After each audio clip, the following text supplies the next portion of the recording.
Okay, I think we should start because I was waiting for Sunil and maybe late today, I think, because of that, I think.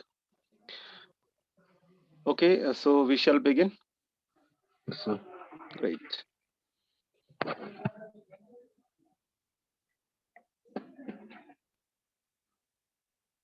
The last point that we took was Denoma, right? Denoma is a form, and we discussed at length, I think. आप लोग mute कर लीजिए बेशक, कोई दिक्कत नहीं है, because क्योंकि आपको जिस कुछ क्वेश्चन वगैरह तो पूछ लीजिएगा, बाकी म्यूट रखिए आप, ताकि बाकी लोग भी आराम से आप क्लियरली सुन सके। मेरी आवाज तो आपको आई रहेगी, सभी के पास कोई दिक्कत नहीं है। So I should begin with denouement. I think denouement की हमने कल बात की थी। व्हाट इज डेनोमा, इसकी हमने चर्चा की थी, और डेनोमा के बारे में कुछ क्वेश्चंस भी मैंने आपको डिस्कशन किए थे, कुछ क्वेश्चंस के बारे में बात की थी, राइट। ओके, एक छोटा सा पॉइंट इसमें, फॉर्म को मिस कर रहा हूँ अभी। Allergy, an allergy is a form, it's not a device. So I'm just going to escape it, okay? Allergy एक फॉर्म है, तो इसके हम डिटेल में बात करेंगे। एक बार इसको मिस कर रहे हैं because not a device, it's a form. जो मीटर राइम की बातें आ रही है और डिवाइसेस की बातें आ रही हैं, all those things are being taken, but as far as forms are concerned, we'll take them later, right? So now I come to end rhyme. End rhyme, as you people might have heard, end rhyme जैसा कि नाम से लग रहा है, this rhyme is can be seen at the end of the poetic line. कविता की लाइनों के अंत में जो राइमिंग होती है उसे एंड राइम कहा जाता है। एंड राइम से याद आया, आपके हिसाब से तो फिर इनिशियल राइम किसे कहा जाता होगा?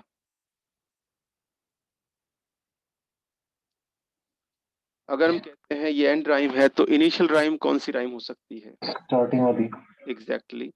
So initial rhyme is actually alliteration rhyme को कहा जाता है, ठीक है। जो एलिट्रेशन होता है उसको इनिशियल राइम बोला जाता है। ध्यान रखिएगा कि अगर एंड राइम आ रहा है तो व्हाट इज इनिशियल राइम। तो Sunil, you can write it down, और इसको आप राइट डाउन कर सकते हैं कि एंड राइम के साथ इनिशियल राइम, ये दोनों चीजें आप याद रखिएगा। इनिशियल का मतलब प्रारंभिक, एंड राइम ये कविता की लाइनों के अंत में मिलता है, जबकि इनिशियल राइम है वो शुरू में मिलता है। आप लोग म्यूट कर लीजिए सभी लोग, मेरी आवाज तो आती रहेगी। आपको कोई क्वेश्चन पूछ रहा हो, you can just you know just keep it on. Your mic can be kept on. If you don't want to ask any question, you can keep it mute or quiet, right? So and rhyme जैसा कि नाम से लग रहा अंत में आता है, इसी के बगल में लिखे इनिशियल राइम, इनिशियल राइम के बराबर में कर दीजिएगा। इनिशियल राइम इज अलिट्रेशन, क्योंकि आप सब जानते हैं कि अलिट्रेशन जब भी यूज किया जाता है, अलिट्रेशन का जब भी प्रयोग करते हैं, तो अलिट्रेशन जो है वो कोई भी कॉन्सोनेंट साउंड जो रिपीट की जा रही है लेकिन जो लाइन शब्दों के शुरू में आती है। हालांकि एक बात ध्यान रखिएगा कि इनिशियल राइम इसलिए कहा जाता है कि वो जो एक कॉन्सोनेंट साउंड है वो शब्दों के आरंभ में होता है और स्ट्रेस फॉर्म में होता है, इस वजह से उसको इनिशियल राइम कहा जाता है, ठीक है। जैसे Peter Piper picked pickled peck of pepper, तो Peter Piper picked peck of, तो पेपर बार बार आ रहा है, यू कैन सी दैट कि पेपर बार में बार बार आ रहा है, इसका मतलब ये हुआ कि ये इनिशियल राइम है। So initial rhyme is alliteration. Yeah, we can also say that initial rhyme is equal to alliteration. ठीक है, alliteration के ही बराबर अगर क्वेश्चन आता ध्यान रखिएगा। जैसे एसोनेंस को कहा जाता है वोकलिक राइम भी बोला जाता है, आपने अगर सुना होगा एसोनेंस, जिसका हम शायद जिक्र कर चुके हैं पहले, जब वावल साउंड रिपीट होती है, जिसकी हम बात कर चुके हैं पहले, आ चुका है। सो उसे वोकलिक राइम कहा जाता है। वोकलिक राइम क्यों कहा जाता है? VOCALIC, vocalic rhyme. Vocalic rhyme इसलिए कहा जाता है बिकॉज वो वावल से कनेक्ट करती है, वावल रिपीट होता है या वावल साउंड रिपीट होती है, तो हम कहते हैं वोकलिक राइम है। और अगर एंड राइम, तो राइम का तो एक चीज और ध्यान रखिएगा, राइम के बारे में अक्सर आप थोड़े से कंफ्यूज रहते हैं। एंड राइम की बात हम करते हैं बेसिकली तो एंड राइम याद रखिएगा क्या होता है, एक तो वावल साउंड रिपीट होता है, ओके, वावल साउंड, और प्लस उसके बाद जो कॉन्सोनेंट साउंड आता है वो भी सेम होता है। ये प्राय एंड राइम में आप देखते हैं, vowel sound plus consonant sound, okay.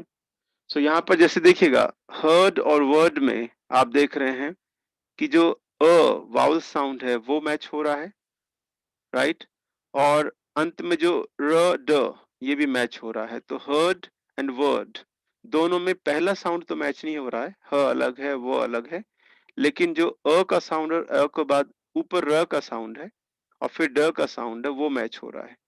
तो ये एंड राइम की खासियत ध्यान रखिएगा, एंड राइम बराबर वावल साउंड रिपीट होता है प्लस कॉन्सोनेंट साउंड भी रिपीट होता है, तब कहलाता है एंड राइम। जबकि जो अलिट्रेशन है,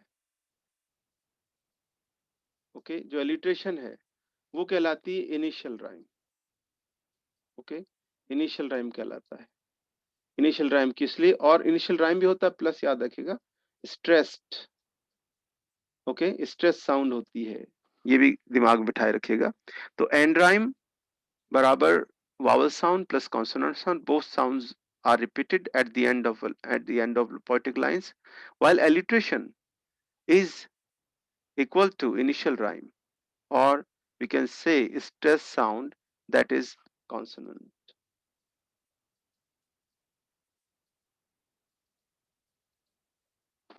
Stress sound, that is consonant sound, वो alliteration हो जाता है। और अगर vowel sound repeat होता है, assonance कहते हैं जिसको हम, assonance का मतलब ये हुआ, assonance means, okay, stressed vowel sound, okay, is repeated और within the words, शब्दों में कहीं भी, within the words in poetic lines, ये assonance हो जाता है। और जस्ट आगे बढ़ते हैं कॉन्सोनेंट्स। कॉन्सोनेंट्स क्या है, कल मैंने चर्चा की थी, okay, I hope you people remember. Consonants क्या कहलाता है, कॉन्सोनेंट्स में क्या होता है, इसमें ये देखिएगा ध्यान से कि कॉन्सोनेंट साउंड जब नहीं स्ट्रेस्ड हो, consonant sound that is repeated anywhere, okay, anywhere in the words, ध्यान रखिएगा शब्दों में कहीं भी आ जाए, anywhere in the words, शब्दों में कहीं भी आ जाए। ये 4 पॉइंट्स आपको ध्यान रखने हैं when we talk about rhyme, दिमाग बिठा के रखिएगा इसमें इस बात को। And rhyme, alliteration, assonance, consonants, याद रखिएगा these three, the last 3 points are also called the types of rhymes. Rhyme, alliteration भी rhyme का टाइप माना जाता है, assonance को भी rhyme का टाइप माना जाता है, consonants को भी rhyme का ही टाइप माना जाता है, right.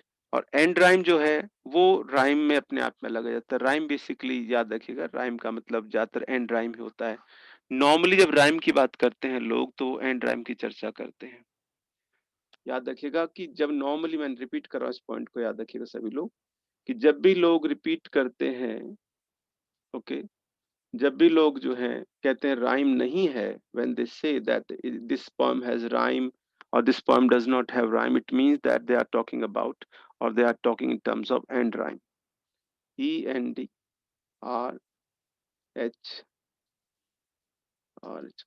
And rhyme. So rhyme is equal to end rhyme. ज्यादातर लोग जो समझते राइम का मतलब वो एंड राइम से होता है, इसलिए don't be confused about that. Okay, अब इसकी लाइन पढ़ लेते हैं। And rhymes refers to rhymes that occur in the final words of lines of poetry. For instance, these lines from Dorothy Parker's poem Interview use end rhyme. ये डोरथी Parker की एक कविता है interview, उसमें से ये लाइन जो ली गई है, ठीक है, ध्यान दीजिएगा। Interview, डोरथी Parker, you can we can just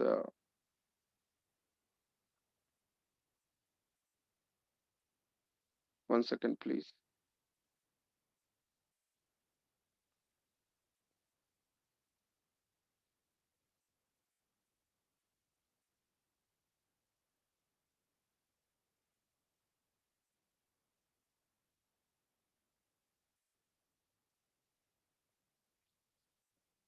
So इसमें एक ये जो लाइन आई है, the ladies man admire I have heard would शडर at a wicked word, तो इसमें जो अर्ड का साउंड रिपीट हुआ है, this is and rhyme.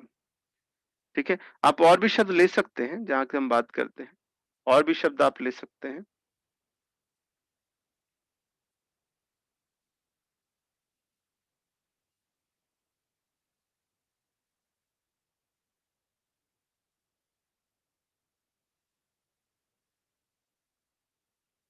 Okay, so it must be एक name of collection I think. ठीक है, डॉर्थी पार्कर का आप लाइफ टाइम लिख लीजिएगा। डॉर्थी पार्कर, एक लाइन लिख लीजिएगा, Dorothy Parker, she was an American poet, she was an American poet, and she was born in 1893 and died in 1967.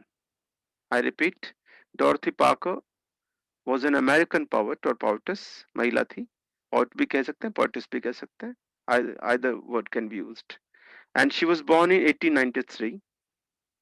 She was born in 1893 and she died in 1967.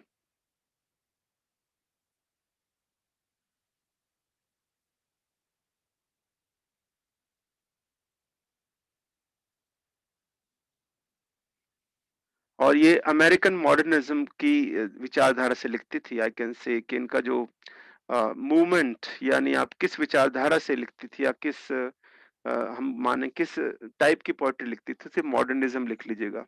डॉर्थी Parker ये modernism की कविता, आधुनिक जो theme है उन पर लिखा करती थी बेसिकली। ठीक है, Dorothy Parker. Okay, I hope rhyme, the point of rhyme is clear. So here you can see earth and word. Okay, so I proceed, is that clear? आगे बढ़ता हूं मैं, सुनील, क्लियर हो गया मेरे ख्याल से पॉइंट। लेट्स गो अहेड, आगे बढ़ते हैं। कोई पॉइंट आपको कहीं कोई डाउट वगैरह कोई पॉइंट पूछना हो तो अनम्यूट कर लीजिएगा उसको। ठीक है, अनम्यूट कर लीजिएगा, अगर जहां आपको लगे डाउट हो, अनम्यूट करके आप क्वेश्चन पूछ सकते हैं। So next point is and stop lines. इसका एक बेटर एग्जांपल बता दूं, एंड स्टॉप लाइंस का मतलब क्या होता है। देखिएगा, जैसे ही लाइन खत्म होती है मीनिंग पूरा हो जाता है। लाइन खत्म होते ही लाइन का मीनिंग पूरा हो गया है, यानी अपने आप में लाइन कंप्लीट है, ऐसी लाइन को कहा जाता है एंड स्टॉप लाइन। और एक बात और ध्यान रखिएगा, एंड स्टॉप लाइन को किससे कंपेयर किया जा सकता है, which you know line can be compared to और can be contrasted with end stop lines. तो एंड स्टॉप लाइन को किससे कंपेयर कर सकते हैं, किसके साथ कॉन्ट्रास्ट या विरोधाभास में रख सकते हैं? Run on line. तो एंड स्टॉप लाइन के साथ लिख लो run on line, run on के बीच में हाइफन लगा देना, run on line. Run on line क्या करती है, लाइन खत्म होने के साथ साथ उसका मीनिंग पूरा नहीं होता है, वो रन ऑन लाइन होती है। और जिस लाइन का, मैं फिर से रिपीट कर रहा हूं, if a line does not complete it's meaning with the full stop और कॉमा और with the end of the line, जैसे कविताएं लाइन जो लिखी होती कविताओं में, if the line does not complete it's meaning and it goes further into the second line, it means it's a run on line. Run on line के example हमें कहाँ मिलते हैं, मैंने कल भी एग्जाम्पल लिया था, माई लास्ट टीचर्स में काफी ज्यादा रन ऑन लाइन्स मिलती है, मैंने जिक्र भी किया था। तो रन ऑन लाइन्स कहा जाता है, इसका एक नाम इंजैममेंट भी है जो नीचे दिया गया है। याद रखिएगा, इंजैममेंट जो नीचे दिया गया है, ये एक तरह से मान लीजिए कुल मिलाकर कि वो रन ऑन लाइन का ही दूसरा नाम है। तो ये दोनों कंपेयर करने की चीजें हैं। एंड स्टॉप लाइन को कंपेयर किया जाता है इंजैममेंट से, इंजैममेंट का ही दूसरा नाम है run on line, run on line.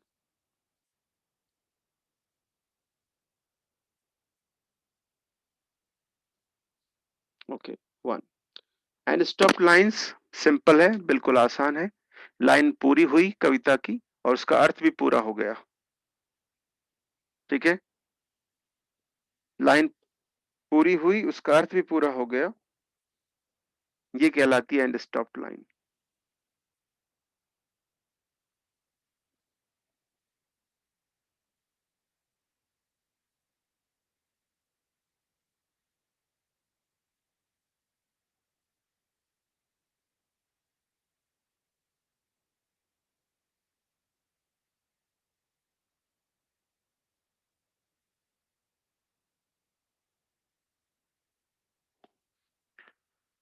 Okay done. तो and stop line is a line of poetry in which a sentence और phrase comes to a conclusion at the end of the line, ठीक है। Line में बिल्कुल सही परिभाषा लिखी है।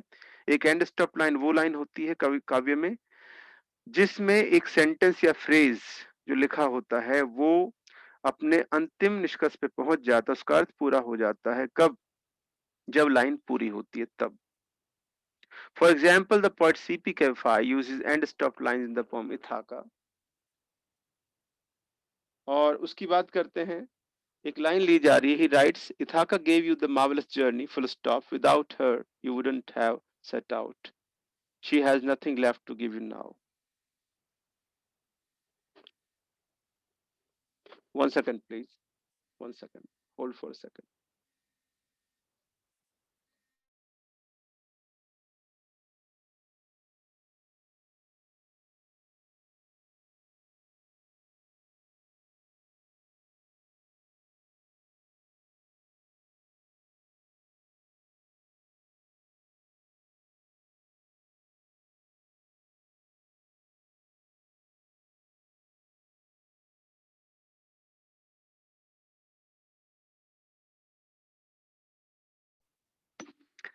ओके, सो इसमें देखिएगा कि for example the poet C P Cavafy uses end stop lines in the poem Ithaca. Ithaca नाम की कविता है, उसमें सीपी कैफाई, इनका थोड़ा सा लिख लीजिएगा आप,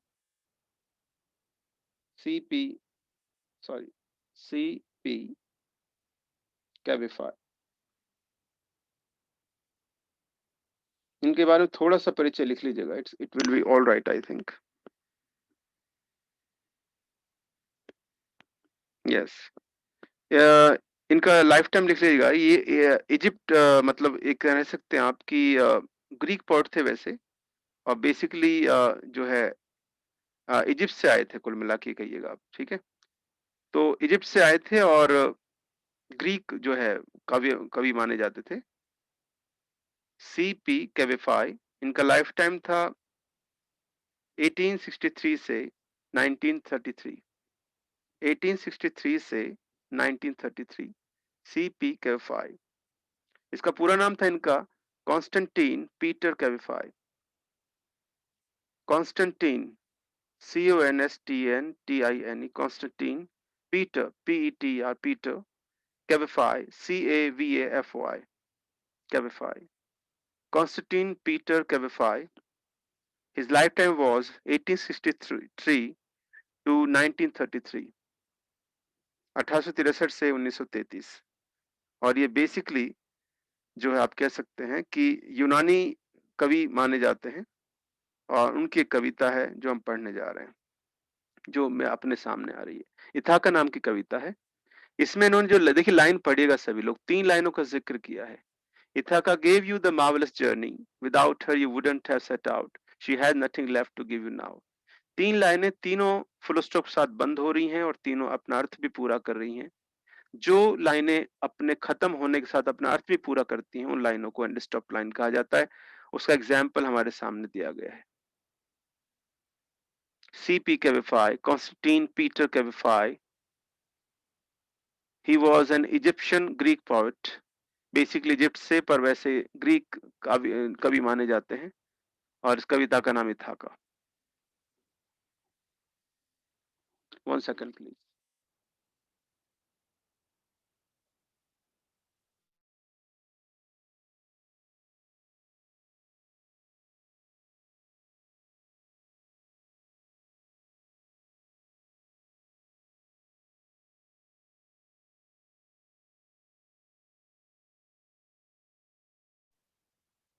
ओके, ये क्लियर है यहाँ तक। अब एक लाइन और लिखिए, if a line of poetry contains a complete phrase whose meaning doesn't change in, इसमें लिखा है, 1 सेकेंड, एक नई एंट्री उसको ले लेते हैं।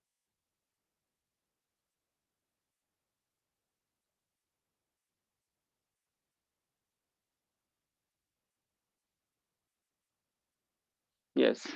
So if a line of poetry contains a complete phrase whose meaning doesn't change in light of what follows, it is considered to be end stopped.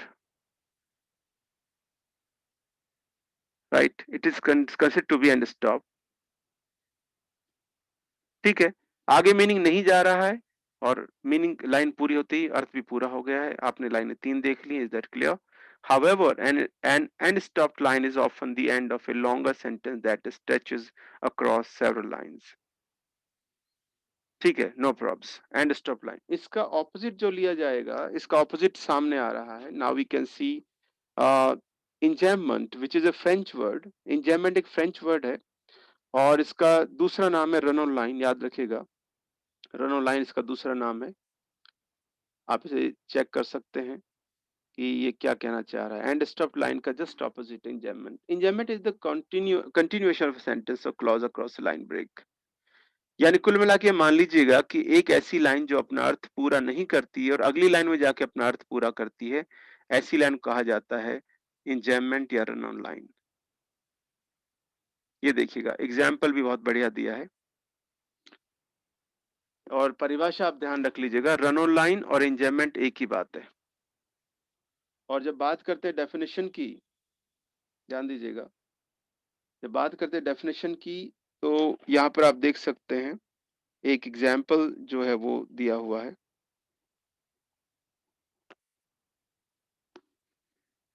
I wonder by my troth what thou and I did till we loved, were we not weaned till then. अब आपके हिसाब से यहाँ देखिएगा ध्यान से, आई के बाद वर्ब कहाँ आ रही है? अगली लाइन में आ रही है। I wonder by my troth what thou and I, ये एक लाइन आई, पर ये आई के बाद वर्ब नहीं आई, वर्ब आ रही है अगली लाइन में। Did till we loved were we not weaned till then. Okay, so when he continues the opening sentence across the line break between the first and second lines, ये जो तिरछी line आप इसको slant कहा जाता है, this is called slant और slash. It means the one line is complete, but we also see that after I, there's no verb in the first line. The verb comes in the second line with did. I के बाद जो दूसरी क्रिया का रूप आ रहा है वो did आ रहा है और did जो है ये I के लिए आ रहा है, लेकिन ये अगली लाइन में आ रहा है। इस प्रकार से हम समझ सकते हैं कि I wonder by my troth what thou and I, ये पहली लाइन है। Did till we loved were we not weaned till then, तो ये did से दूसरी लाइन है, तो हम समझ सकते हैं कि ये इंजैममेंट आ गया है। वैसे इंजैममेंट आपको काफी, जब मैंने कहा भी था, माई लास्ट डिजिट जो आपने पढ़ी हुई है उस कविता में आपको काफी ज्यादा इंजैममेंट और रन ऑन लाइन्स मिलती है, जो अगली लाइन में जाके अपना अर्थ पूरा करती हैं। ऐसी लाइनों को रन ऑन लाइन्स कहा जाता है। ठीक है, क्लियर है? ये इंजैममेंट नया शब्द नहीं है, बस फ्रेंच वर्ड है जो रन ऑन लाइन के लिए प्रयोग किया जाता है। एक छोटा सा पॉइंट लिख लीजिएगा, ये जो कविता का शीर्षक दिया है, द गुड मोरो। द गुड मोरो is a poem by mister John Donne, and this poem has been taken from the same collection, Songs and Sonnets, which was published in 1633, जो 1633 में पब्लिश हुआ था कलेक्शन जॉन डन का, songs and sonnets, उसी में छपी थी कविता the good मोरो। उसमें से लाइन ली गई है, या एक दो शब्द पुराने दिए गए। ट्रॉथ, ट्रॉथ आपके हिसाब से नया शब्द है, पुराना शब्द है? Troth is an archaic word, right? कल हम बात के स्टाइल के बारे में थोड़ी सी हम बात कर रहे थे, याद रखिएगा। Troth is for truth, okay, लेकिन ये पुराना शब्द कहलाएगा archaic word. It's an archaic word, it's an archaic word. I wonder by my troth. Troth is an archaic word for truth. For truth. Okay, clear? ठीक है। Enjambment. Sunil clear है point? राज clear है I think? enjambment and stop line में क्या difference है? उम्मीद करता हूँ दोनों ही आपको समझ में आ गए होंगे। एंड स्टॉप्ड और एंजॉयमेंट। ओके, ठीक है, मैं आगे बढ़ता हूँ। Because as I told you earlier, अगर आप रिस्पॉन्ड नहीं करेंगे तो मैं समझूंगा यस अदालत वाली बात है कि आपने कहा कि सर ठीक है, म्यूट रहे तो समझ जाइएगा, मैं ये समझूंगा आपको समझ में आ रहा है पॉइंट। ठीक है, ठीक है, बीच में कोई क्वेश्चन पूछ लीजिएगा। वैसे साइड में चैट का ऑप्शन है, उस चैट से भी आप यस नो का जवाब दे सकते हैं अगर आपको कंफर्टेबल लगे तो, अदरवाइज तो ओके।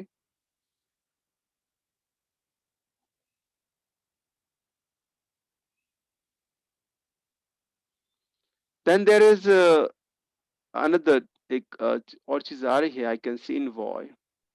इनवॉय बेसिकली ध्यान दें, an invoice is a brief concluding stanza at the end of a poem that can either summarize the preceding poem or serve as dedication. ये क्या कहना चाह रहा है कि इनवॉय एक प्रकार से कविता में स्टेंजा को ही कहा जाता है। इनवॉय जो है, ये इनवॉय आधुनिक भाषा वाला इनवॉय नहीं है। आधुनिक भाषा में इनवॉय का अर्थ राजदूत होता है, वो सामान्य शब्द है, उसकी स्पेलिंग होती है ENVOY। ओके, ये जो इनवॉय जो शब्द है, ये इनवॉय शब्द एक स्टेंजा के लिए आया है। लिखिए, लिखा हो आप, you can read it down, I read it I think easily. A brief concluding stanza eight the end of a poem, किसी कविता के अंत में आने वाला एक छोटा सा और निष्कर्ष देने वाला स्टेंजा, जो या तो पहले वाली कविता को, प्रीसीडिंग पोएम को समराइज कर सकता है, जो कविता चले उसका उसकी समरी दे सकता है, या फिर हो सकता है एक डेडिकेशन का काम करे कि कविता किसको समर्पित थी, ये बताने का काम करे। ऐसे एक स्टेंजा को इनवॉय कहा जाता है। ठीक है, इनवॉय सिंपली आपसे डेफिनेशन वगैरह के रूप में पूछा जा सकता है, व्हाट इज इनवॉय, याद रखिएगा। तो अगर एक लाइन में याद रखें तो, envoy is a brief concluding stanza, this line is good I think, and this envoy is found at the end of a poem. किसी कविता के अंत में हमें इनवॉय देखने को मिलता है।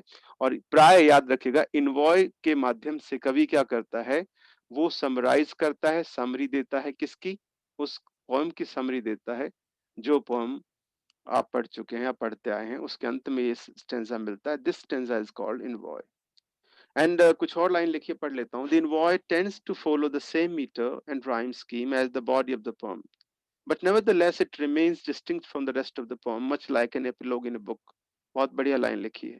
लिखा है कि इनवॉय जो स्टेंजा होता है, उसमें राइम स्कीम और मीटर वही होता है जो पूरी कविता में प्रयोग किया गया है, लेकिन ये जो स्टेंजा होता है, ये पूरी कविता से अलग ही रखा जाता है। जिस प्रकार से किसी बुक में एपिलॉग जो सबसे अंत में दिया जाता है, एपिलॉग आपने देखा होगा कि कई नाटक होते हैं, उसमें एपिलॉग बोला जाता है, प्रोलॉग बोला जाता है, वो अक्सर प्लेज होते हैं। आपने शेक्सपियर कई प्लेज में देखा होगा, जैसे एज यू लाइक इट आपने पढ़ा है सभी ने। एज यू लाइक इट में जो नायिका होती है, राइट, रोजलिंड, वो एपिलॉग बोलती है।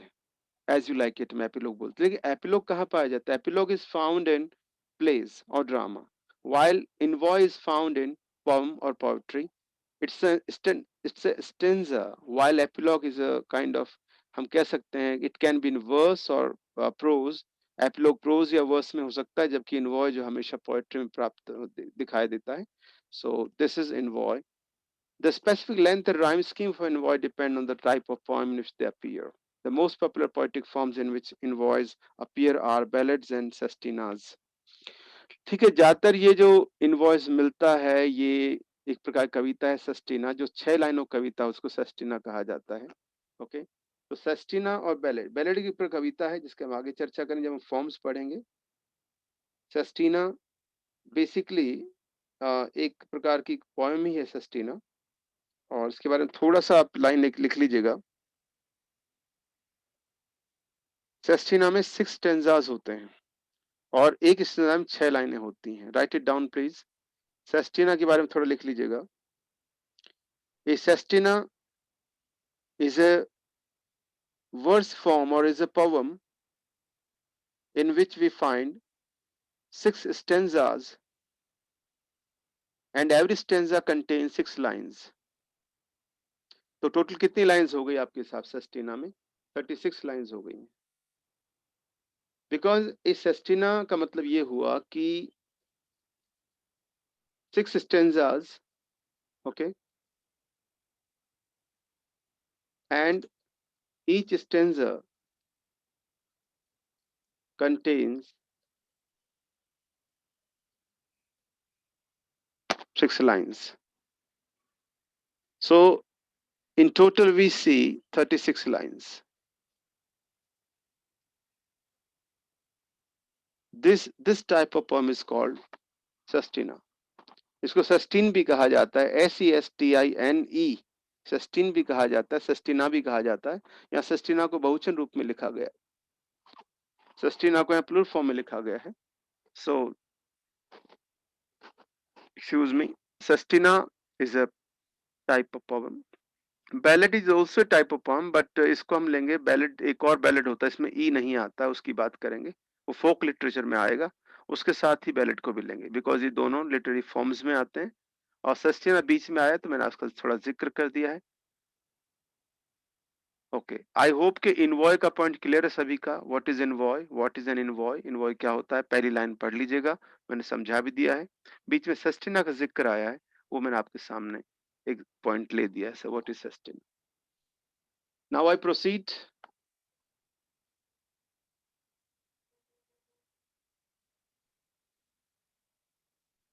Then we have a small or little device which is called epanelepsis. Epanelepsis is a figure of speech. इसमें क्या किया जाता है कि मतलब एक तरह से हमारा ये भी रेपिटेशन ही है, ये भी रेपिटेशन ही माना जाता है. डेफिनेशन क्या कहती है? Is a figure of speech in which the beginning of a clause और sentence is repeated at the end of that same clause और सेंटेंस. जो शब्द या बात शुरू में आई है, जो क्लॉज, सेंटेंस या फ्रेज शुरू में आया किसी कविता के, राइट, वो याद रखिएगा उसी को रिपीट किया जाता है आखिर में, लेकिन बीच में अन्य शब्द आ चुके होते हैं. इसे इपानोलेप्सिस कहा जाता है.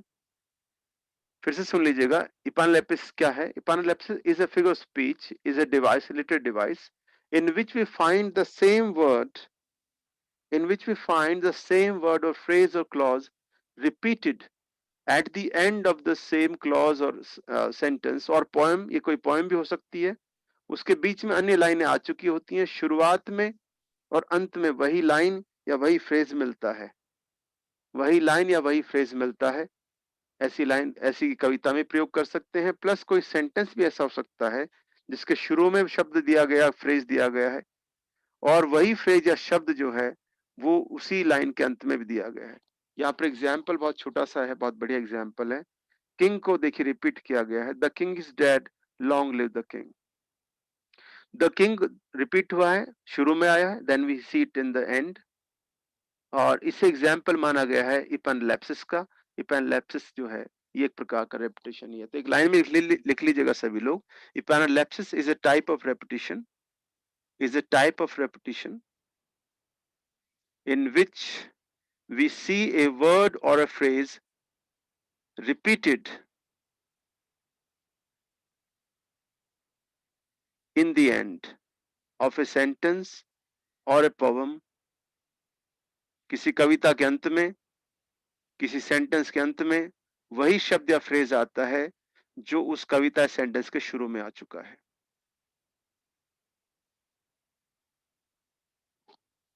It is a small device, epanelepsis. Repetition के काफी पॉइंट आ चुके हैं, पहले भी हमने बात की. Anaphora, cataphora, sorry anaphora not cataphora, anaphora, epiphora, epistrophe, epanalepsis. Okay, ये सब रेपिटेशन के ही वो माने जाते हैं, डिवाइसेस माने जाते हैं. एक आया था एनाडिप्लोसिस, आया था मेरे ख्याल से, चेक कीजिएगा. Anadiplosis, there was a device anadiplosis, check it please. Sunil देख रहा होगा एनाडिप्लोसिस.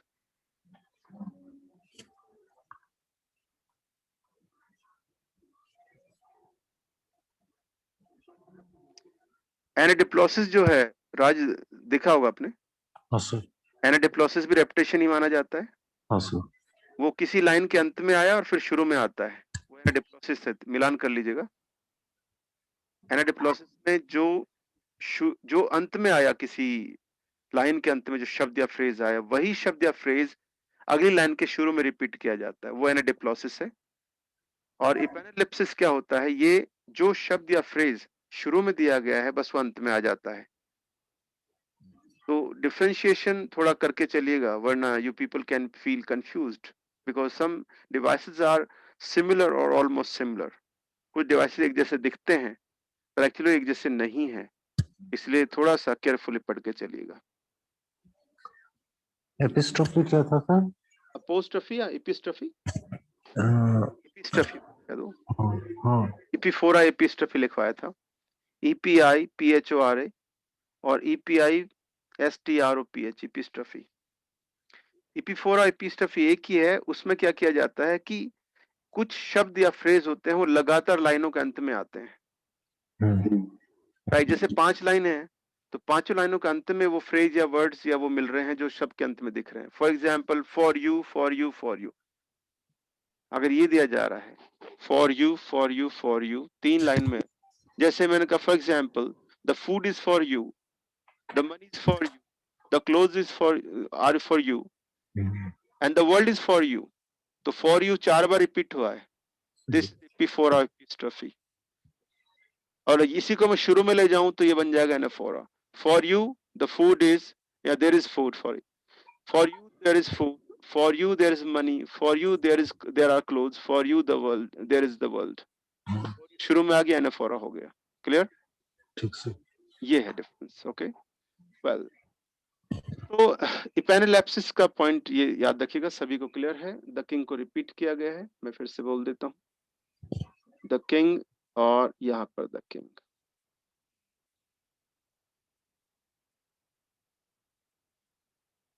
This is epenelapsis. Now we have epigram. Epigram is a short and witty statement. बिल्कुल सही है।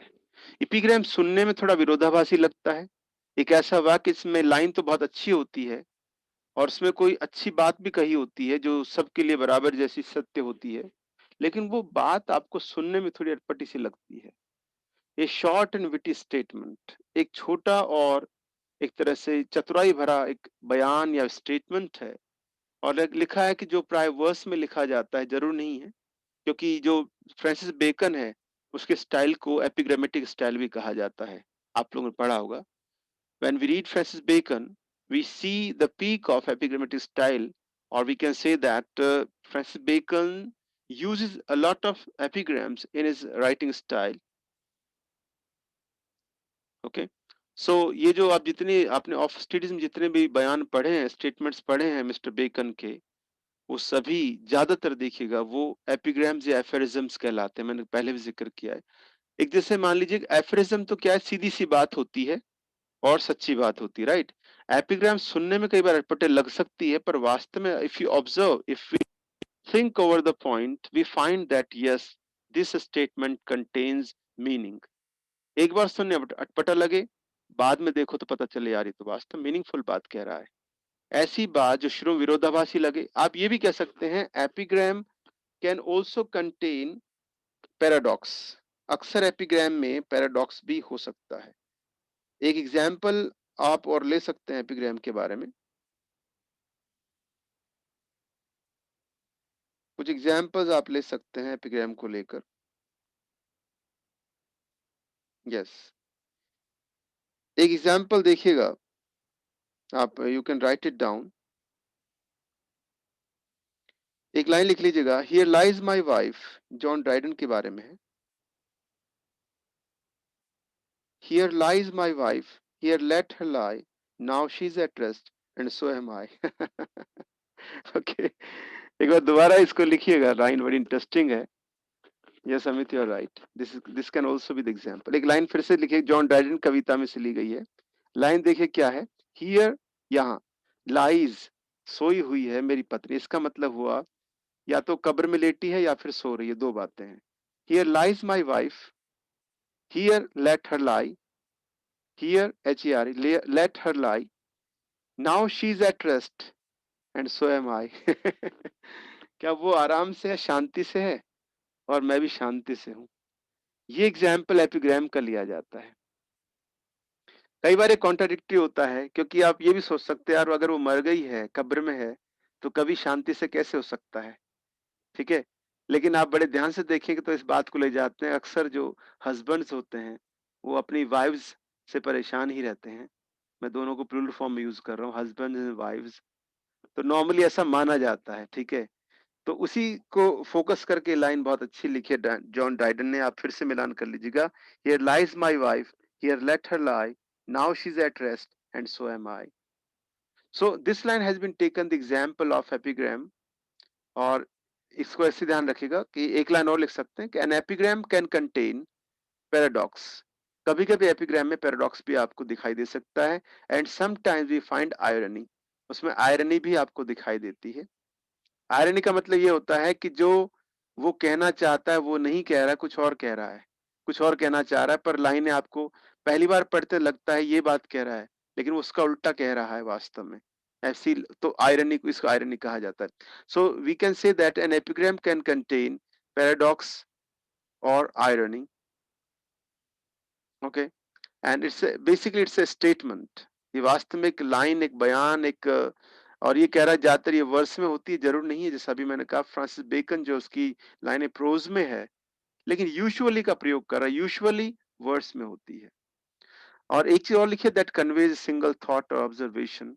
उसमें एक विचार या एक ऐसी बात है जिस पर फोकस किया गया है, उसे कहा जाता है एपिग्राम। एपिग्राम, ये जो फेमस लाइन है विलियम वर्ड्सवर्थ की, फेमस लाइन आपने सुनी होगी सभी लोगों ने, child is the father of man. ये लाइन भी बिल्कुल सही एग्जाम्पल लिया जा सकता है, child is the father of man. ये लाइन भी फेमस एग्जाम्पल मानी जा सकती है, किसका, एपिग्राम का। ध्यान दीजिएगा इस पॉइंट को, ये भी मानी जा सकती है। ये वैसे विलियम वर्ड्सवर्थ की लाइन है, ये विलियम वर्ड्सवर्थ की लाइन है, जो फेमस कवि रहे हैं उनकी लाइन है। और इसका रेफरेंस थोड़ा सा दिमाग से निकल गया, तो हम कल इसकी चर्चा कर लेंगे। फिलहाल एपिग्राम याद रखें, epigram is a statement, the statement short and witty. जो बयान होता है वो शॉर्ट होता है और विटी होता है।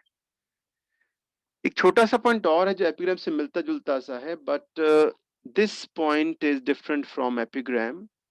आप जानते हैं एपिग्राम एपिग्राफ में क्या अंतर है, आप देख सकते हैं दोनों, यहां से देखिएगा। एपिग्राफ क्या है बेसिकली, एपिग्राफ वास्तव में जुड़ा हुआ है, जो एक तरह से मान सकते हैं कि एपिग्राफ को प्राय किसी एक जो आदमी होता है उसकी कब्र पे लिखा जाता है, राइट। सॉरी, माफी चाहता हूँ, उसी का एक कोटेशन है, वो एपिटाफ होता है। मैं तीनों शब्द लिख देता हूँ, एक बार कंफ्यूज ना हो आप लोग।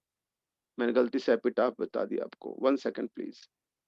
एपिटाफ, ये किस पे लिखा जाता है, इट इज एन इंस्क्रिप्शन। ये एक इंस्क्रिप्शन होती है या लिखावट होती है, ओके, ध्यान दीजिएगा, ऑन द टूम। टूम का मतलब है कब्र।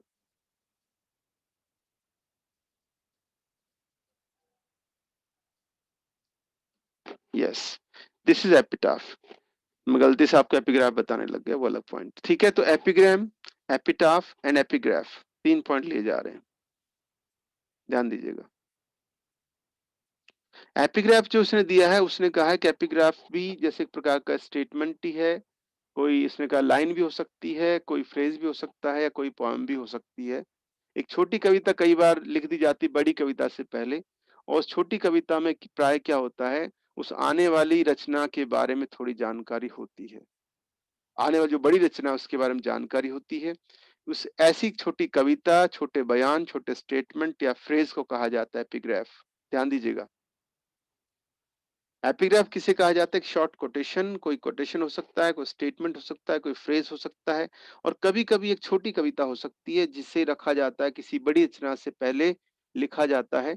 और उस छोटी कविता में जो बड़ी रचना के बारे में काफी जानकारी होती है, उस बड़ी रचना में क्या क्या थीम आने वाली है और किस प्रकार का माहौल बनने वाला है, ऐसी किसी कविता, किसी फ्रेज, किसी स्टेटमेंट को एपिग्राफ कहा जाता है। कुल मिला के आप ये भी कह सकते हैं, an epigraph is a tone setter और मूड सेटर और थीम टेलिंग स्टेटमेंट भी आप कह सकते हैं एपिग्राफ को, राइट। तो तीनों में कंफ्यूज मत होइएगा, epigram, epitaph, epigraph, these are the three words that might be might feel might look confusing to you people, but actually they are not, because they three have different spellings and different meanings, right? So मुझे लगता नहीं confuse करेंगे. हाँ, शुरू में अगर आप पढ़ रहे हैं तो जरूर थोड़ा सा कंफ्यूजिंग हो सकता है, otherwise I don't think these are confusing words. Okay, तो तीनों में अलग अलग करके पढ़िएगा और तीनों में डिफरेंस है. एपिटाफ तो कोई खास नहीं है वैसे. हाँ, बस ध्यान जरूर रखिएगा एपिटाफ होता क्या है. ये किसी कब्र पे लिखी लाइनें होती है. आपने अक्सर देखा होगा किसी, अक्सर ईसाई धर्म या मुस्लिम धर्म में, ऐसा ईसाई धर्म में ज्यादा होता है, कब्र होती है, कब्र के ऊपर जैसे grave, then we have tomb, and on tomb there is a stone, and the stone tells us about the person, and there are some lines on the stone that tell us about the person who is dead now.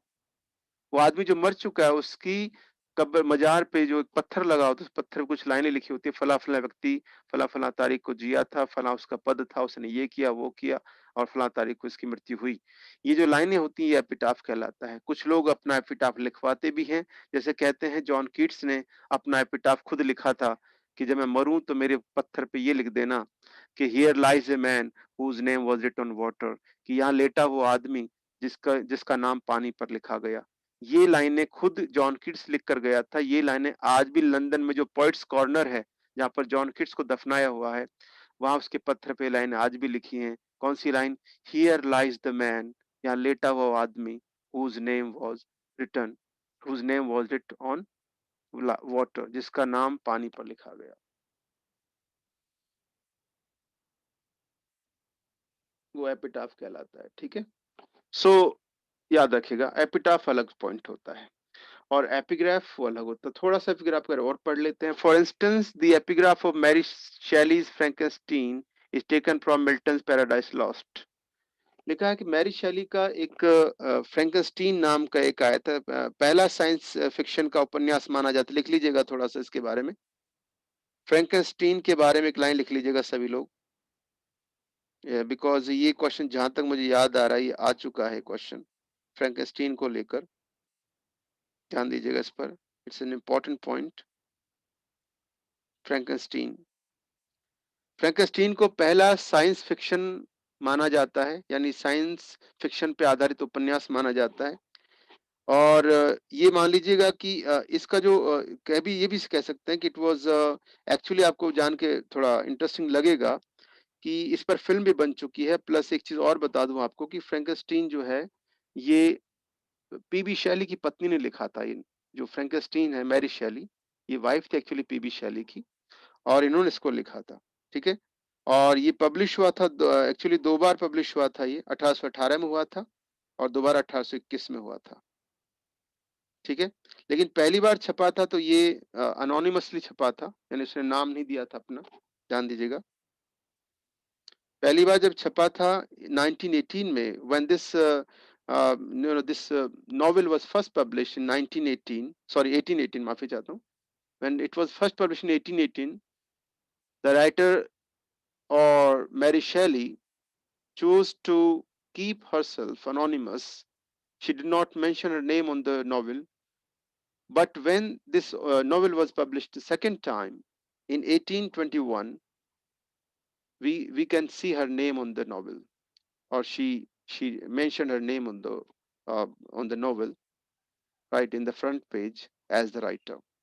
ठीक है. ये है Mary शैली का उपन्यास फ्रैंकेनस्टीन, और इसको पहला साइंस फिक्शन का उपन्यास माना जाता है. ध्यान दीजिएगा, पहला साइंस फिक्शन का उपन्यास माना जाता है. इसका एक नाम और है, दूसरा टाइटल दिया गया था, the modern Prometheus. The modern Prometheus, PROMETHESEOUS, Prometheus. Spelling check कर लीजिएगा, PROMETHEUS, सॉरी फिर से चेक करें. The modern Prometheus, PROMETHEUS, modern Prometheus. ठीक है. ये क्वेश्चन क्योंकि मुझे याद है, क्वेश्चन इसका इसमें से क्वेश्चन आया हुआ है फ्रैंकेनस्टीन का. It was the first sci-fi novel. और इसमें क्या लिखा है देखिए, द एपिग्राफ ऑफ मैरी शैली. अगर आप नहीं लिख पाए हो तो you can unmute yourself and you can ask again if you were not able to write it down. कोई फैक्ट वगैरह रह गया हो तो आप माइक ऑन करके पूछ सकते हैं दोबारा. For instance, the epigraph of Mary Shelley's Frankenstein is taken from Milton's Paradise Lost and establishes the book's main theme, the relationship of contempt between creators and their creations. Did I request thee, Maker, from my clay, to mold me man? Did I solicit thee from darkness to promote me? ये famous epigraph माना जाता है। Mary शैली जो PB Shelley की पत्नी थी, इन्होंने उपन्यास लिखा था, राइट। और ये उपन्यास था फ्रैंकेस्टीन, ध्यान दीजिएगा सभी लोग, फ्रैंकेस्टीन था। और उसमें जो एपिग्राफ लिखा था मैरी शैली ने, this epigraph was taken from Milton's Paradise Lost, and we all know that Milton's Paradise Lost was published in 1667, 1667 में छपा था पैराडाइज लॉस्ट। वहां से कुछ लाइनें उठाई थी मैरी शैली ने अपने उपन्यास फ्रैंकेस्टीन या फ्रैंकेस्टाइन के एपिग्राफ के रूप में, और उस एपिग्राफ में किताब की मुख्य थीम दी गई थी। और लाइनें क्या थी जो आपके सामने लिखी हुई हैं, वो लाइनें देख लीजिएगा। डिड आई से शुरू हो रही है। Did I request thee maker from my clay to mould me man, did I solicit thee from darkness to promote me, right. तो ये लाइनें जो हैं, ये लाइनें ली हैं मिल्टन के पैराडाइज लॉस्ट से। Very very important information. And this line and these lines were used by Mary Shelley in her novel Frankenstein as an epigraph.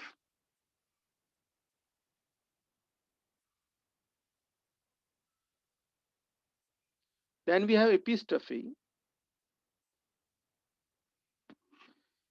अगला डिवाइस इपीस्ट्रफी, जिसका मैं जिक्र कर चुका हूं, जिसको आप समझ भी चुके हैं। एक बार हल्का सा रिपीट कर देता हूं। इपीस्ट्रफी, जिसको एपिफोरा भी कहा जाता है, ध्यान दीजिएगा। इपीस्ट्रफी is a figure of speech in which, excuse me, one or more words repeat at the end of successive phrases, excuse me, clauses or sentences. ये अब्राहम लिंकन का एग्जाम्पल, फेमस एग्जाम्पल आपने सबने सुना होगा, बहुत बचपन से सुनते हैं शायद। मुझे याद है, मैंने पहली बार 9th में सुना था ये line. Government of the people, by the people, for the people. इसमें रेपिटेशन हो रहा है द पीपल का। ये एग्जाम्पल भी एपिस्ट्रफी एपिफोरा का ही माना जाता है। अब्राहम लिंकन का जो स्पीच था, भाषण था, जो गेटिसबर्ग में उन्होंने दिया था, उसमें ये लाइनें हैं। और आप जानते हैं लाइन किसके संदर्भ में की गई है? सुनील, आपने सुना होगा, ये डेमोक्रेसी को लेकर बोली गई लाइन है, जिसको अपने इंडिया में भी अक्सर लोग रिपीट करते हैं। ये लाइनें काफी फेमस लाइनें हैं, और ये लाइन डेमोक्रेसी की बात करती है। The government of the people, by the people, for the people. ये जो द पीपल बार बार आ रहा है, this is the example of epistrophe. और एक और बात ध्यान रखिएगा, इसका नाम इपीफोरा भी है। और आपने अगर वेस्टलैंड, सॉरी, वेस्टविंड पढ़ा है, वेस्टविंड के अंत में एक फ्रेज रिपीट होता है। सुनील, तुमने सुना होगा, राज आपने पढ़ा होगा, ओ हियर आता है, रिपीट होता है, हियर ओ हियर। आप सभी ने देखा होगा, एक फ्रेज रिपीट होता है, हियर ओ हियर। ये फ्रेज रिपीट होता है बार बार हर स्टेंजा के अंत में। ये हियर और हियर को भी इपीफोरा, एपिस्ट्रफी का एग्जाम्पल माना जाता है। जब वेस्ट विंड के स्टेंजा खत्म होते हैं, एक स्टेंजा के अंत में ये फ्रेज रिपीट होता है, हियर और हियर, वेस्ट विंड को लेकर कहा जाता है, राइट। सो ये, लेकिन यहाँ जो एग्जाम्पल दिया गया है वो द पीपल का है,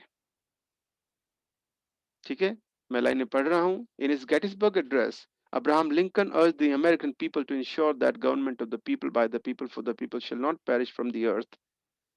His repetition of the people at the end of each clause is an example of epistrophe. इसके अलावा मैंने आपको एक और एग्जाम्पल दिया है कि आप वेस्ट विंड के अंत में जो पढ़ते हैं हियर और हियर, वो भी एपिस्ट्रफी एपिफोरा का एग्जाम्पल माना जाता है।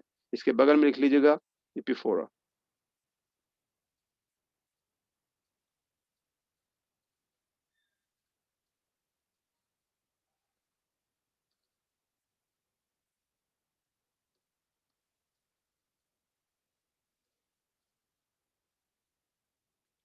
एपिस्ट्रफी और एपिफोरा, बोथ आर द सेम।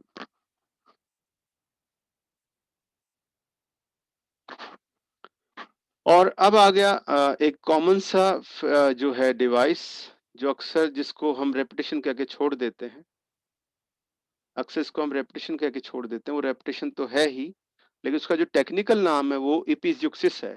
जो आपके सामने अगला फ्रेज, अगला डिवाइस आ रहा है, छोटा सा डिवाइस है, इपिज्यूक्सिस। Epizuxis is a figure of speech in which a word or phrase repeated in immediate succession without or with no intervening words. मैं उम्मीद करता हूँ समझ गए होंगे आप लोग।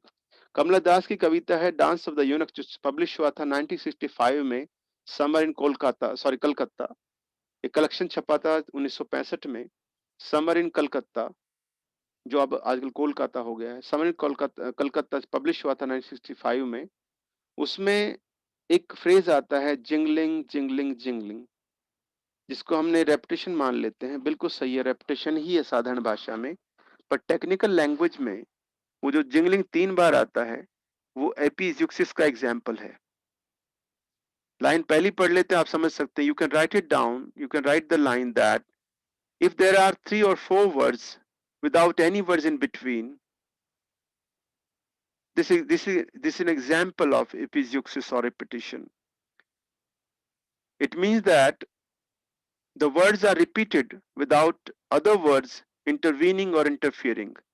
शब्दों को रिपीट किया जाता है लेकिन बीच में अन्य शब्द नहीं आते हैं, इसे epizyuxis कहा जाता है। In the play Hamlet, when Hamlet responds to a question about what he is reading by saying words, words, words, and that is an example of epizyuxis. Right? तो हैमलेट में एक लाइन आती है, उससे पूछा जाता है हैमलेट से कि वो क्या पढ़ रहा है। राइट? तो हैमलेट जवाब देता है वर्ड्स वर्ड्स वर्ड्स, और बीच में कुछ नहीं आया है। दूसरा एग्जाम्पल मैंने लिया है कमला दास की फेमस रचना है डांस ऑफ द यूनक्स, उसमें आता है जिंगलिंग जिंगलिंग जिंगलिंग। आपने फर्स्ट ग्रेड में पढ़ा होगा। These two examples can be taken as the example of epizyuxis. And then we have ethos. Then we have ethos. देखिए मिलते जुलते शब्द होते हैं, right?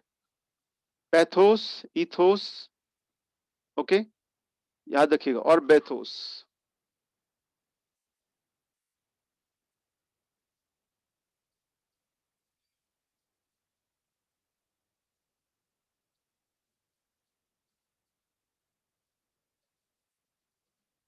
These are the three words, ethos, pathos, bathos. ये इसलिए बताएं तीनों because you can feel confused when you see one word and you can confuse it with another word sounding like the same, sounding like the first word. So I have to mention the three words because I know where the shoe pinches. Sometimes when you are nervous and you are in the examination hall and you see the word pathos, you might feel confused and you may read it as bathos, or you might might confuse it with ethos. These are three words, तीन words अलग अलग है। ethos basically मोटी भाषा में सुन लीजिएगा। ethos जो है किसी एक मतलब समाज समुदाय, ओके, का जो सामूहिक चरित्र होता है उसको भी कहा जाता है। एक समुदाय समाज या देश किस प्रकार से बिहेव करता है पर्टिकुलर सिचुएशन में, उसे उस समाज या देश का इथोस कहा जाता है। कुल मिला के कलेक्टिव कैरेक्टर कह सकते हैं, सामूहिक चरित्र कह सकते हैं उस देश का, समाज का, समुदाय का, जाति का। फॉर एग्जाम्पल कई बार आप ये बात बोलते हैं कि फला गांव के लोग ऐसे हैं, फला देश के लोग ऐसे हैं, या आप कहते हैं फला देश के लोग ऐसे ही होते हैं, या आप कहते हैं फला जाति के लोग ऐसे ही होते हैं। तो ये आप इथोस की बात कर रहे हैं एक्चुअली, ध्यान दीजिएगा, ठीक है। इसने हालांकि रेट्रिक से लिया है, मैंने आपको एक मोटा अर्थ बताया है, इसने लिया है रेट्रिक के अर्थ में, उसको भी पढ़ेंगे। पर पहले मोटी भाषा में ध्यान रखिए, जो मैंने समझाया है इथोस का मतलब किसी जाति समुदाय देश का सामूहिक चरित्र, मतलब वो देश जाति समुदाय किस प्रकार से बिहेव करता है किसी एक सिचुएशन में, उसे इथोस कहा जाता है। पैथोस क्या होती, करुणा, आप सब जानते हैं।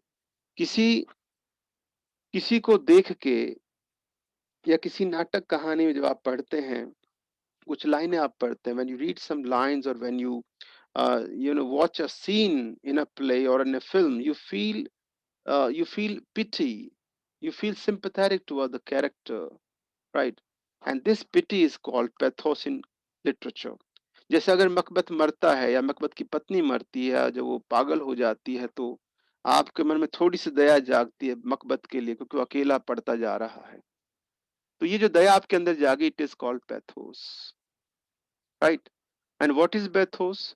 बेथोस जो है एक तरह से भी आप कह सकते हैं कुल मिला के इसको हम आगे पढ़ेंगे, एक नाम और आएगा। वैसे बेथोस का मूल अर्थ होता है गहराई, डेप्थ, पर बेथोस लिटरेचर में क्या हो जाता है बेथोस, जब कोई कवि, when a poet wants to write something noble, right, और sublime, but unfortunately in the try or attempt he writes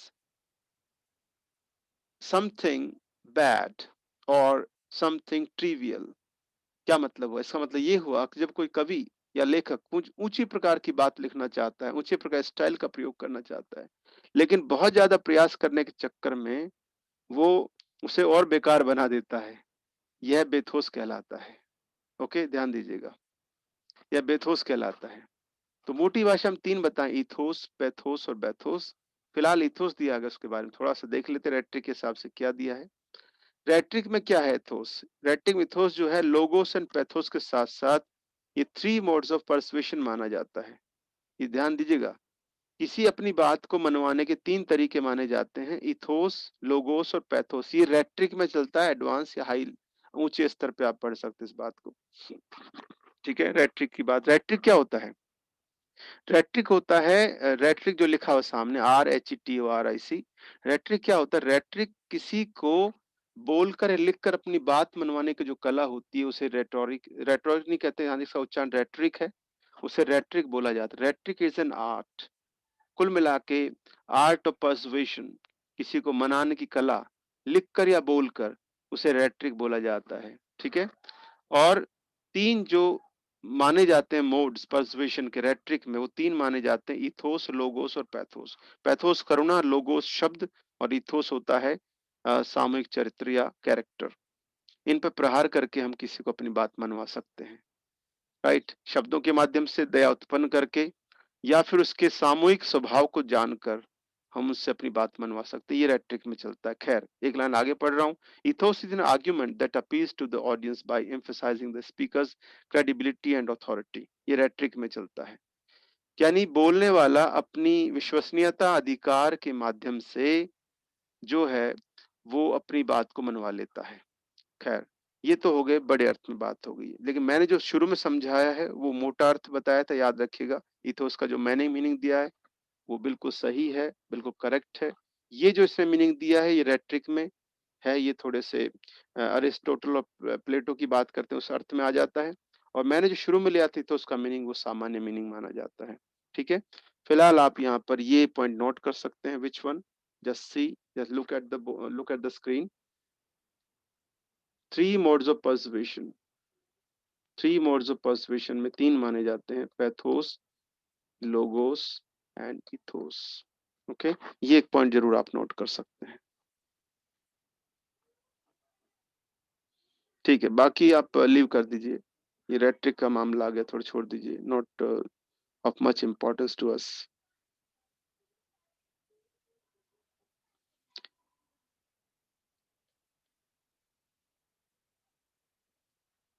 then we have euphony. Euphony कुल मिला के एक तरह से सिम्फनी का पर्यायवाची सही है, सिम्फनी म्यूजिक में चला जाता है, यूफनी नॉर्मल इसमें आ जाता है। जैसे मैंने ककोफनी पढ़ाया था, आपको याद होगा, तो ककोफनी का ऑपोजिट कई बार सिम्फनी और कई बार यूफनी दोनों को लिया जाता है। यूफनी सिम्फनी म्यूजिक की तरफ चला जाता है, यूफनी साधारण उसमें आ जाता है। ठीक है, ध्यान दीजिएगा, मैंने कुछ एग्जाम्पल जो दिए थे उस दिन आपके सामने, वो देखिए, वो कुछ यहाँ भी रिपीट किए जा रहे हैं, आप देख सकते हैं। Euphony is the combining of word that sound pleasant together और आर इजी टू प्रोनाउंस। ऐसे शब्दों का समूह, ऐसे साउंड्स का समूह कहलाता है जो साउंड बोलने में सहज लगती है, राइट, और कानों को सुखद लगती है, राइट। और लिखा है कि प्राय जो सॉफ्ट कॉन्सोनेंट्स होते हैं उनको प्रयोग किया जाता है, ल म न, आप देख रहे हैं, मैंने उस दिन चर्चा किया था, काफी बातें की इसके बारे में। और उनको छोड़ दिया जाता है जो थोड़े मोटे लगते हैं, जैसे ड, ट, प, क, ये थोड़े मोटे माने जाते हैं। ठीक है, एंड ये भी ध्यान रखिएगा कि राइम और रिदम के साथ यूफनी का प्रयोग करके स्वीटनेस पैदा की जाती है, किसमें, काव्य में। ओके, तो यूफनी का बेसिकली प्रयोग कहाँ किया जाता है, काव्य में किया जाता है, कविता में किया जाता है। किस लिए किया जाता है, गुड या सॉफ्ट साउंड या गुड या सॉफ्ट म्यूजिक पैदा करने के लिए यूफनी का प्रयोग किया जाता है।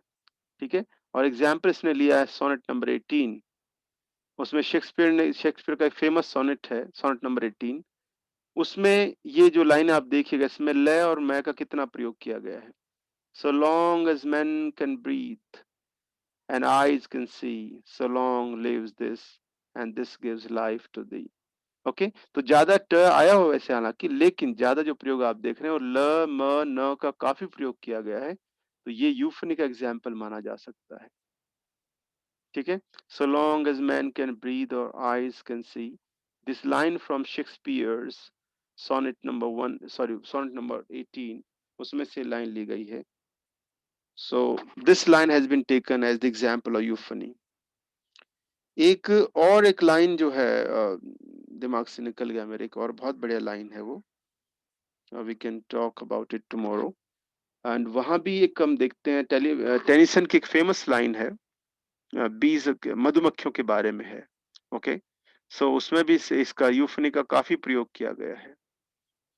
ओके, तो यूफनी मोटी भाषा में याद रखेगा, euphony can be learned with along with symphony and cacophony. Cacophony, symphony, euphony, these three words can be learned together, can be studied together. Okay, कुल मिला के euphony is used for softness in poetry. Poetry में softness को create करने के लिए euphony का प्रयोग किया जाता है। And then we go for the exposition. कल मैंने एक शब्द का प्रयोग किया था, आपने शायद नहीं सुना होगा या सुना होगा, I don't remember, I don't know. Exposition, what is exposition? Exposition actually जो व्याख्या की जाती है, समझाया जाता है किसी नाटक वगैरह में कि पात्र कौन क्या है, which character is which and which character is what, which character is what to whom। एक पात्र किसी के प्रति क्या लगता है, एक पात्र जो क्या करता है, उसका स्वभाव कैसा है, वो क्या करने जा रहा है नाटक में, क्या उपन्यास में वो क्या करने वाला है, उसका रोल क्या रहेगा, ये एक्सपोजिशन कहलाता है। मैंने आपको 4-5 वर्ड्स बताए थे, I should repeat them I think. Exposition, then we have rising action, okay, then we have climax. Basically 5 point बताए जाते हैं। Then we have falling action, okay, and then we have resolution or denouement,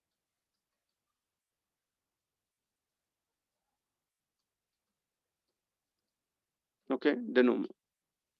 So these are the 5 words आप check कर सकते, या 5 stage आप कह सकते हैं किसी प्लॉट की। उसमें पहला जो स्टेप आता है वो एक्सपोजिशन होता है। एक्सपोजिशन, ये ड्रामेटिक स्ट्रक्चर मैंने आपको बताया था, if you people remember, I mentioned these 5 points while I talked about dramatic structure. The first stage और first point is exposition. Plot में, कहानी में जो पहला आता है वो एक्सपोजिशन होता है। दूसरा पार्ट है राइजिंग एक्शन, घटनाएं आगे बढ़ती हैं, घटनाएं पूरी तरह उलझ जाती हैं क्लाइमेक्स में जाके, और क्लाइमेक्स के बाद शुरू होता है, घटनाएं उतरने लगती हैं, राइट, और फिर वो आ जाती है अपने समाधान की ओर, जिसको रेजोल्यूशन या डेनोमा कहा जाता है। दीज 5 पॉइंट्स, आखिर वाले में 2 दे दिए हैं, रेजोल्यूशन भी कह सकते, डेनोमा भी कह सकते हैं। ये जो 5 वर्ड्स हैं, ये ड्रामेटिक स्ट्रक्चर के पार्ट्स माने जाते हैं। These are the 5 parts in a plot और in a dramatic structure. An exposition is the description or explanation of background information within a work of literature. किसी साहित्यिक रचना में, प्राय किसी प्रोज मतलब उपन्यास में या नाटक में, जो शुरुआत में जानकारी हमें मिलती है पात्रों के बारे में, वो एक्सपोजिशन एक्सप्लेनेशन कहलाती है। Exposition can cover characters and their relationship to one another, बिल्कुल सही है। उसमें पात्र जो होते हैं उनके आपसी संबंध कैसे हैं, राइट, समय कौन सा है, काल कौन सा है, कौन सा स्थान है, कौन सा शहर जहाँ घटनाएं होने वाली है, राइट, और साथ ही उस घटना, उन स्थान या व्यक्तियों के बारे में पूरी डिटेल दी जाती है, कौन किसका क्या लगता है, कौन क्या करता है। ये सारी जो शुरुआत में, उपन्यास के शुरू में, नाटक शुरू में जो हमें बातें पता चलती है, these all details are called exposition in dramatic structure. Okay, ध्यान दीजिएगा इस पॉइंट पर। So this is exposition. वैसे very clear, very easy, if we see the word expose, एक वर्ड एक्सपोज देखिएगा आप, एक्सपोज, ओके, एक्सपोज से बन गया एक्सपोजिशन। मैंने पहले भी आपको बताया है कि एक्सपोज करना क्या होता है, चीजों को सामने लाना। सो एक्सपोज से बन गया exposition. Expose means to bring forth, to bring out, बाहर लाना, सामने लाना, उसे एक्सपोजिशन बना है। ओके, हिंदी में खुलासा कह सकते हैं आप इसे। And then next point that we see here is external conflict. Conflict वास्तव में देखें तो किसका भाग है? कॉन्फ्लिक्ट वास्तव में देखें तो स्टोरी या प्लॉट का भाग होता है, ध्यान दीजिएगा। कॉन्फ्लिक्ट अच्छा पॉइंट है। कॉन्फ्लिक्ट किसका भाग होता है? कॉन्फ्लिक्ट भाग होता है किसी नाटक का, प्ले का या उपन्यास का भाग होता है कॉन्फ्लिक्ट। ठीक है। कॉन्फ्लिक्ट में बेसिकली कोई ना कोई समस्या आती है, कोई संघर्ष होता है, उसे कॉन्फ्लिक्ट कहते हैं। ध्यान दीजिएगा। ठीक है। कोई कोई समस्या, कोई प्रॉब्लम खड़ी होती है, वही कॉन्फ्लिक्ट का काम करती है। इट कैन बी प्रॉब्लम, कोई शत्रुता, कोई दुश्मनी, कोई रुकावट आ जाती है। ठीक है। और ज्यादातर किसके बीच में आती है? कॉन्फ्लिक्ट किसके बीच में होता है? अच्छी या बुरी शक्तियों के बीच में होता है। Good power and bad power, उनके बीच में संघर्ष पैदा होता है। उस संघर्ष को कॉन्फ्लिक्ट कहा जाता है। और लेकिन एक बात और देखिए ध्यान से, conflict is important in the development of the plot. Conflict जरूरी होता है क्योंकि इससे प्लॉट आगे बढ़ता है। So in a play or in a story, conflict is an important thing, important part, and this conflict develops the plot, or we can say we can say furthers the plot. Plot को आगे ले जाता है conflict. और conflict किस रूप में सामने आता है? कुछ शत्रुता, दुश्मनी, रुकावट के रूप में सामने आता है। आप देखो फिल्म चल रही, सब अच्छा चल रहा है, सब बढ़िया हो रहा है, राइट, और तभी बीच में कुछ गड़बड़ होनी शुरू होती है। फिल्म के मध्य में आते आते हम देखते हैं फिल्म में गड़बड़ आनी शुरू होती है। अक्सर अपनी मूवीज में, when we see Bollywood movies, when we watch Bollywood movies, we see that we watch that there are some problems after the intermission or in just before the intermission। देखा होगा आपने, इंटरवल से पहले, इंटरमिशन से पहले प्रॉब्लम आती है, अचानक इंटरवल हो जाता है ताकि आपकी जिज्ञासा बनी रहे। आपने अक्सर देखा होगा और आप जानना चाहते हैं इंटरवल के बाद क्या होगा। ऐसा नाटक में भी हुआ करता था पुराने जमाने, जब प्लेज खेले जाते थे उनमें वैसा होता था कि अक्सर कॉन्फ्लिक्ट को करके पर्दा गिरा दिया जाता था और दर्शक ये सोचते थे कि यार पर्दा उठने के बाद अगले दृश्य में क्या होने वाला है। The same thing happens nowadays in the form of intermission interval, and we are really eager to know what happens next after the interval or after the intermission। Second part शुरू होता है, राइट। तो ये conflict जरूरी हो जाता है कहानी को आगे बढ़ाने के लिए। और याद रखिए किसका पार्ट है ये? फिक्शन या प्ले का पार्ट है। नाटक, कहानी, उपन्यास में अक्सर कॉन्फ्लिक्ट होता ही है, इससे कहानी आगे बढ़ती है। एक छोटा सा पॉइंट आ गया मेटाफॉर। हालांकि मैं इसको थोड़ा अवॉइड कर रहा हूँ शुरू से मेटाफॉर को और इलिट्रेशन को, फिर भी मेटाफॉर आप जानते हैं मेटाफॉर क्या है। तो एक बार मेटाफॉर पढ़ लेंगे, इसके बाद एक्सटेंड मेटाफॉर पढ़ेंगे। So I escape it. Now I come to next, following action. Following action पढ़ा चुका हूँ, फिर भी थोड़ा सा देख लीजिएगा। The following action of a story is the section of the plot following the climax. Climax के जस्ट बाद जो पार्ट आता है प्लॉट में, उसे ही फॉलोइंग एक्शन कहा जाता है। ये कहानी भी हो सकती है, कहानी को प्लॉट कहते हैं। नॉर्मली याद रखिएगा कि ज्यादातर जो प्लॉट एक तरह से कहानी होती है, पर वो एक तरह से नरेशन होता है। ठीक है। तो क्लाइमेक्स के जस्ट बाद जो पार्ट आता है फॉलोइंग स्टोरी, फॉलोइंग एक्शन कहलाता है। और इसमें देखिए एक लाइन और लिखी, in which the tension stemming from the story central conflict decreases and the story moves towards its conclusion. इसमें क्या होता है? टेंशन जो पैदा होती है किसी नाटक कहानी में, वो कम होना शुरू करती है। मैंने शुरू में आपको बताया था, अभी मैं बात कर ही रहा था कि फॉलोइंग एक्शन में घटनाएं कम होने लगती हैं, घटनाएं सुलझना शुरू करती हैं। ओके। सो सेंट्रल कॉन्फ्लिक्ट में डिक्रीज होना शुरू करती है, टेंशन जो है कम होने लगती है। The story moves towards its conclusion, और कहानी जो होती है वो अपने निष्कर्ष की ओर बढ़ने लगती है, राइट। और देखो एक लाइन देखिएगा यहाँ पर कि द ट्रेडिशनल, जो परंपरागत जो कहानी चलती है उसमें गुड वर्सेस वर्सेस ईवल के बीच में लड़ाई शुरू होती है, राइट। और आपने देखा होगा कि जब तक वो, इसमें एक लाइन लिखी है कि जो बुराई हार नहीं जाती तब तक उसका अंत नहीं माना जाता कहानी का। तो ट्रेडिशनली ऐसा होता है, ठीक है। लेकिन एक चीज हम आगे और देख रहे हैं कि जो ये जो फॉलिंग एक्शन आता है, फॉलिंग एक्शन तभी आएगा जब क्लाइमेक्स आएगा। फॉलिंग एक्शन का मतलब ये होता है कि अब ज्यादातर क्या होता है फॉलिंग एक्शन में, कि बुराई हारने वाली और अच्छाई जीतने वाली है। ये आप देखते हैं ज्यादातर ऐसा होता है, ठीक है, कि बुराई हारने वाली है और हीरो जीतने वाला है, और बुराई जो हारने वाली है।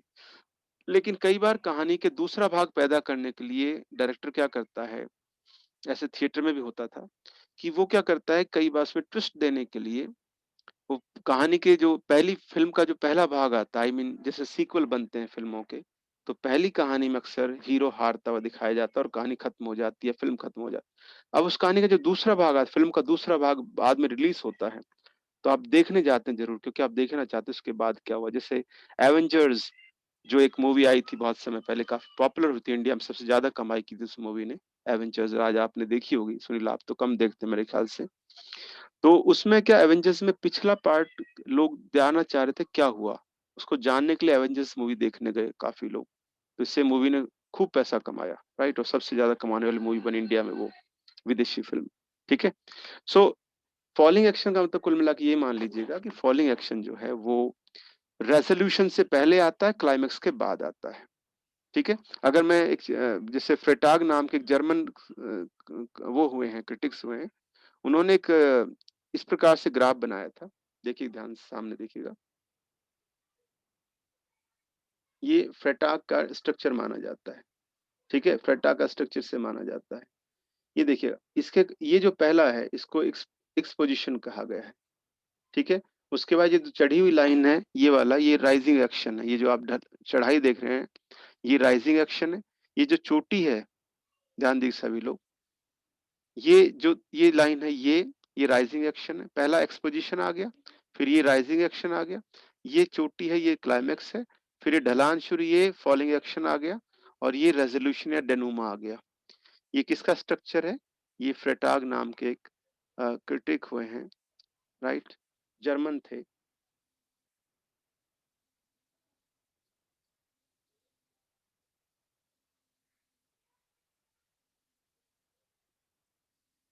फ्रेटाग, ये फ्रेटा का स्ट्रक्चर माना जाता है, राइट, ये जर्मन थे, फ्रेटा का स्ट्रक्चर माना जाता है। ये उसमें फॉलिंग एक्शन चौथे नंबर पे आता है। ओके, वेल ये फॉलिंग एक्शन है। And then we have figurative language. जैसा कि मैं पहले बता चुका हूं, what is figurative language. Literal से उल्टा होता है। लिटरल, ये मान लीजिए जो बिल्कुल परिभाषा वाली लाइन होती है ना, जैसे ब्लैक ब्लैक है, वाइट वाइट है, दीवार दीवार है, घड़ी घड़ी है, ठीक है, वस्तु वस्तु है, कोई भी पेन पेन है, ये लिटरल लैंग्वेज है जो प्राय साइंस में प्रयोग की जाती है। फिगरेटिव लैंग्वेज प्राय कविताओं वगैरह में प्रयोग की जाती है। ओके। और एक बात ध्यान रखिए, इसका नाम फिगरेटिव लैंग्वेज क्यों है, पहला नहीं पढ़िएगा। फिगरेटिव लैंग्वेज इसलिए कि उसमें फिगर जो स्पीच होते हैं, इसमें अलंकार होते हैं, भाषा के अलंकार होते हैं, इसलिए इसको फिगरेटिव लैंग्वेज कहा जाता है। तो ये लिटरल लैंग्वेज का ऑपोजिट है, मैं पहले ही बता चुका हूं आप लोगों को कि figurative language is just opposite of literal language. Okay. Literal जो है तथ्यात्मक भाषा होती है, जबकि फिगरेटिव भावात्मक भाषा होती है। Figurative language is focused on figures, or we can say emotions or extra meaning, while literal language is focused on or is related to facts. तो साइंस में कौन सी भाषा चलती है? Literal language. और कविताओं में कौन सी चलती है? फिगरेटिव लैंग्वेज, याद रखिएगा। और फिगरेटिव लैंग्वेज फिगरेटिव क्यों कहा जाता है? बिकॉज इट कंटेन्स और यूजेस फिगर्स ऑफ स्पीच, और basically figurative language is used in poetry. ठीक है। प्राय प्रोज में इसका प्रयोग नहीं किया जाता, नॉर्मली प्रोज में इसका प्रयोग नहीं करते हैं। तो मोटी भाषा में प्रोज में कभी मैं पूरी तरह से नहीं कहूंगा इट्स रॉन्ग, बट या mostly figurative language is used in poetry. When people use the term figurative language, they often do so in a slightly narrower way. ठीक है, छोड़ देते हैं इसको। एंड ये देखिए लास्ट में एक पॉइंट आ रहा है, इंपॉर्टेंट है, यहाँ से लेते हैं। See the, encircling. I'm just boxing. I mean, I'm putting this line in box. This view of figurative language focuses on the use of figure speech that play with the meaning of words, such as metaphor, simile, personification, hyperbole. In devices का प्रयोग करके जब भाषा को लिखा जाता है वो भाषा figurative language. Metaphor, simile, personification, hyperbole and other devices, जब इनका प्रयोग करके भाषा लिखी जाती है यह भाषा फिगरेटिव लैंग्वेज कहलाती है, right. I hope it is clear. उम्मीद करता हूँ क्लियर है बिल्कुल ये पॉइंट।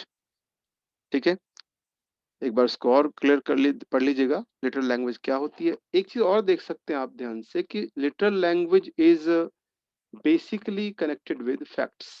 तो यहाँ पर एक लाइन लिखना चाहें तो you can write it down. ये एक तरह से फैक्चुअल भाषा होती है। ठीक है, भाषा कौन सी होती है? Factual language.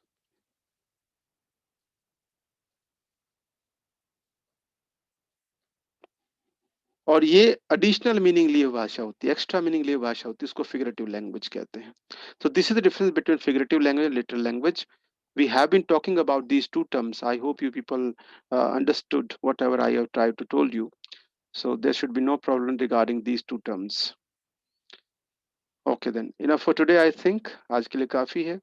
कुछ पॉइंट्स अगर आपको कहीं रह गए हो तो व्हाट्सएप पे आप क्वेश्चन डिस्कशन कर सकते हैं। Okay, and you can watch the video later in the evening, मैं इसको पोस्ट कर दूंगा और बाकी बात हम कर सकते हैं बाद में भी। आप व्हाट्सएप पे भी कोई भी क्वेश्चन है व्हाट्सएप पे आप पूछ लीजिएगा, राइट? जो फैक्ट्स बताए उनको देख लीजिएगा जरूर, हो सके तो वीडियो देख लिया करो प्लीज, जरूरी होता है, थोड़ा सा रिविजन हो जाता है। Thank you very much, have a good time.